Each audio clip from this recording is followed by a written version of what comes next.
اب دیکھیے، جب ہم نے فیس بک پر سوال ڈالے یا آپ سوال ڈالے، تو جب کسی کو جواب نہیں آتا تھا نا، تو انسانوں کا یہ کام تھا کہ منو اس کو تسلیم کرتے، لیکن نہیں، وہ اکثریت وہی، حالانکہ وہ پیر خود بے شک مجھ سے بات کرے نہ کرے، لڑے نہ لڑے، اس کے جو حواری ہیں آگے بیٹھے ہوئے، وہ بات کر رہے ہیں،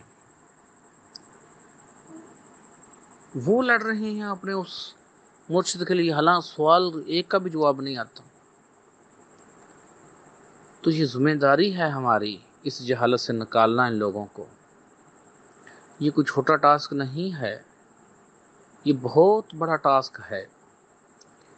اس عوام کو جہالت سے نکالنا ہے، پھر دنیاوی اصلاحات کرنی ہیں، جن میں تعلیمی اصلاحات ہیں، قانونی اصلاحات ہیں، آئینی اصلاحات ہیں۔ آپ لیکچر دیکھیے، اتنے لیکچرز بھرے پڑے ہیں، ایسا ہو جائے، ویسا ہو جائے، یہ قائم کر دیں، ویسا ہو جائے گا، یہ ہو جائے گا، جبکہ ان سے پوچھا جاتا ہے کہ یہ کام کیسے ہو جائے گا۔ یہ صرف اتنا ہی پوچھا جائے کہ چلیں یہ آپ کو ہم حکومت دیں یا آپ کچھ بنتے ہیں تو اب تعلیم کے میدان میں کیا اصلاحات لائیں گے؟ جواب نیل۔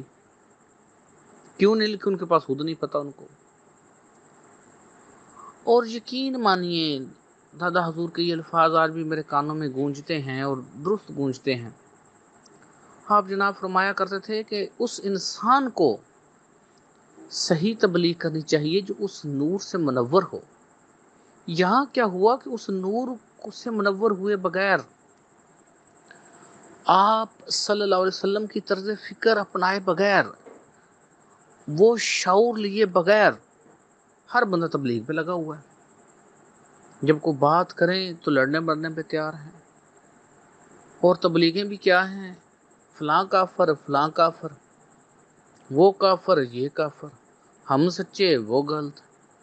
اور جو لڑائی بنی پڑی ہوئی ہے چھوٹی چھوٹی باتوں پر، چھوٹی چھوٹی باتوں پر۔ کل بھی کسی کا میسج آیا، وہ بیسکلی کیا ہوا کہ جب وہ کرواتے ہیں کہ بیٹھ جاؤ، اپنے دل کی طرف توجہ کرو اور دل سے سوچو کہ یہ ہو رہا ہے، اور ساری انرجی وہاں آ گئی۔ جب وہ موو ہوتی ہے انرجی، پورے جسم میں سے سینک نکلتے ہیں، پرابلم آتا ہے، انسان لگتا ہے میں پاگل ہو گیا ہوں۔ تکلیف، یعنی وہ سمجھے بغیر کہ وہ اصل مقصد کیا تھا۔ یہ جو کتنے دوست مجھے بھی کہتے سر قلب جاری کر، کیا قلب جاری کرو؟ وہ تو دل تو آپ کا آگے دھڑک رہا ہے۔ اور یہاں پھر وہ بات بھائی مجھے یاد آ گئی، وہ بڑا ایک پوسٹ ہے، وہ ایک بندہ لکھتا ہے قلب ذکر قلب لیں، تو کہتا ہے میرا دل تو آگے دھڑک رہا ہے، کسی مردہ کا دل زندہ کر کے دکھانا پھر تجھے مانوں۔ تو آگے سے وہ بندہ خاموش ہو گیا۔ یعنی ہماری قوم نے کوئی نہیں سوچنا، کیا بھیڑ چال سی لگی ہوئی ہے۔ تو اے باشعور روحو، اے باشعور انسانوں، تم پر ذمہ داری زیادہ عائد ہو گئی ہے، ہم پر ذمہ داری زیادہ عائد ہوتی ہے۔ ہم نے شعور دینا ہے، کم از کم یہ اس سے تو محفوظ رہیں۔ یہ جو اگلا دور آ رہا ہے نا، یقین کریں ایسی سی مجھے کس سے کہانیاں آتے ہیں، ایسے سے مجھے میسج آتے ہیں کہ کتنی دیر تو میں خود ہی روتا رہتا ہوں کہ یار کیا کروں، اس کا کیا جواب دوں اس کا۔ ہمارا ٹاسک ایز سیڈز، ہمارا ٹاسک بہت بڑا ہے۔ کچھ سیریس ہوں، کچھ سنجیدہ ہوں، تب یہ کام بنے گا۔ آپ لوگ صبح شام 1 گھنٹہ کیوں نہیں کرتے ہو مشق؟ کیوں نہیں کھوتے ہو؟ مجھے جو آج آپ نے ایک دوست نے کفیت بیجی کہ سر میں افسردہ ہوں، وہ افسردہ کیوں ہے؟ بیسکلی وہ ایموشنل باڈی کھلی ہے نا، اب وہ نسل در نسل بیچارہ غریب رہا ہے انسان، اس میں وہ جو خیالات ہیں کہ ایسا ہو، ایسا ہو، ایسا ہو، لیکن ایسا ہوتا نہیں ہے، کیونکہ ایسا ہوا ہی نہیں ہے۔ وہ گپے ماری ہوئی ہیں لوگوں نے۔ یہاں کس سے پوچھو، وہ کہتے ہیں بس وہ تیل کے کڑھائی میں گرا، مرشد نے اس کو ایسے نکال لیا اور کلندر بنا دیا، چلو لو بھائی، اب کہاں سے تیل کا کڑھا لائیں، کہاں سے اس میں اتنے من تیل ڈالیں، کہاں آپ کو ڈالیں، پھر آپ کو کلندر بنائیں؟ بتاؤ کیا یار جہالت۔ ایسے ہی خاتون کے مجھے میسج آتے تھے، وہ کسی سلسلے میں تھی، آگے جناب اس کو وہ اس کو دیکھا جا رہا ہے، لو بتاؤ مجھے کیا مربع ڈالنا ہے، کیا کرنا ہے؟ یہ اتنی تو مجھے سمجھ آتی ہے کہ چلیں آنکھیں تک دیکھنا، انرجی کی موومنٹس ہیں آنکھیں تک، یہ تو مجھے اتنی تو سمجھ آتی ہے۔ یہ کیا دیکھنا ہے باقی جسم، یہ مجھے نہیں آج تک سمجھ آئی۔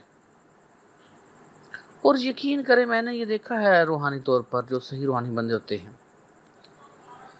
انہیں ضرورت نہیں ہوتی ہے اس چیز کی۔ اور ایک اور اس میں سے بڑی اہم بات آپ کو بتا دوں، اللہ پاک بہت حیا والے ہیں، اور روحانی بندے جب اس معاہدے پر سائن کرتے ہیں، دخول فی جسد بعد از حقیقت کل، تو اس میں یہ پوائنٹ ہوتا ہے کہ آپ کسی کے اندر نہیں جھانکیں گے۔ وہ کیوں ہے؟ وہ اس لیے ہوتا ہے کہ خواتین بھی آتی ہیں جب آپ کی تھرڈ آئی کھلتی ہے۔ اب جب کچھ دوست جب آپ ترقی کر رہے ہیں، کچھ دوستوں کا گلہ شکوہ ہو سکتا ہے، سر ہماری آنکھ نہیں کھلی، اللہ فقیر صاحب کا میسج آیا سر وہ نرجس فیل ہوئی، تو آپ نے صبح شام محنت کرنی ہے نا۔ طریقہ کار آپ کو ٹیچر نے بتا دیا ہے کامیابی کا، 30% آپ کی محنت، 30% ٹیچر کی محنت وہ مشن کے ساتھ اٹیچ ہے، 40% آپ کے اصلاح معاشرہ، اصلاح انسانیت ہے۔ اس کے بغیر کامیابی ممکن نہیں، جاؤ جتنے مرضی سر رگڑ رگڑ کے مار جاؤ، اگر ہوگا بھی تو تھوڑا بہت ہو جائے گا، اس سے اوپر نہیں ہوگا۔ یہ جو کہیں پر ریپ ہو رہے ہیں، اس سے لوٹی جا رہی ہیں، یہ کون ہے اس کا ذمہ دار؟ کیا ہم ذمہ دار باش اور لوگ اس کے ذمہ دار نہیں ہوں گے؟ کہ ہم سے یہ سوال نہیں پوچھا جائے گا اس کا کیا حل ہے؟ نیوٹرل رہے، نیوٹرل نہیں رہ سکتے، کسی سر نیوٹرل نہیں رہ سکتے، لڑ بھی نہیں سکتے۔ اس کا حل یہی ہے کہ شعور بانٹا جائے۔ اور مجھے خوشی ہے اس بات کی، کل میں نے آپ لوگوں کے جو لیکچر سنے، میں کل جو سوال ہے اس کا اچھا جواب دے دوں گا، لیکن آپ لوگوں کے اگر تمام کے لیکچرز ملائے جائیں تو تقریباً میرا لیکچر بنتا ہے 98% میرے قریب آپ لوگوں نے لیکچر دیے، بتایا، مجھے بڑا اچھا لگا ہے۔ تو ہماری خواتین کو بھی کوشش کرنی ہے شعور دینے کی لوگوں کو، آپ جو لوگ ہو آپ کو بھی شعور دینے کی کوشش کرنی ہے، جیسے جیسے آپ سیکھتے جا رہے ہو ویسے ویسے ہی آگے۔ یہاں پر پہلے آپ کے ساتھ جو لڑائی ہونی ہے، شریکہ پہلے یہ کوشش کرتا ہے کہ صحیح کامل مرشد نہ ملے، یہ پہلی رکاوٹ ڈالے گا۔ دوسری رکاوٹ کہ کسی بھی طریقے سے جو صحیح کامل مرشد ہے اس سے ہٹایا جائے، کسی بھی طرح۔ آپ قرآن پاک کی آگے آیت پڑھیں گے، اس میں لکھا ہوا ہے، شیطان کہتا ہے کہ میں انہیں دنیا میں باغ و بہار دکھاؤں گا، اسی طرح رکھے گا نا وہ۔